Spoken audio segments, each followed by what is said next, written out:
প্রথমবারের মতো প্রধানমন্ত্রী হয়ে নয়াপল্টনে বিএনপি পার্টি অফিসে আসেন প্রধানমন্ত্রী তারেক রহমান। এ সময় তার আগমন ঘিরে স্বাগতম জানায় ঢাকা মহানগর দক্ষিণ শ্রমিক দলের সভাপতি সুমন ভূঁইয়া ও ওয়ারী থানার শ্রমিক দল সভাপতি নুরুল ইসলাম, সাধারণ সম্পাদক রতন হাওলাদার, দলীয় ও নেতৃবৃন্দ।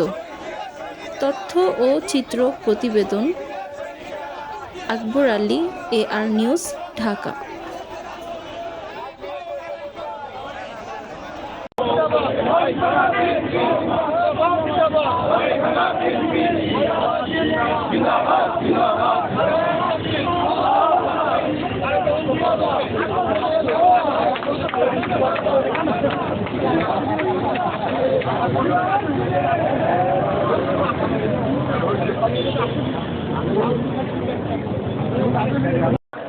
আপনারা জানেন জনাব প্রধানমন্ত্রী জনাব তারেক রহমান সাহেব উনি আজকে অফিস করবেন।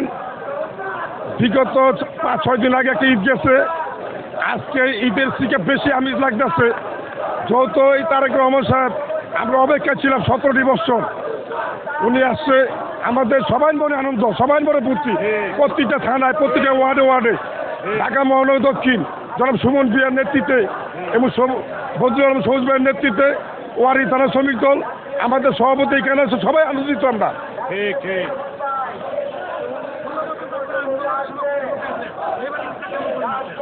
এইবার ঈদটা তো বিকল্প নাই। 17টি বছর ঈদ গেছে ঘন্টা, কি গেছে ঘন্টা, এটা আমরা বলতে পারব না। আমার মনে হয় যে এইবার ঈদের আমিষটা আমরা ভোগ করছি সবাই।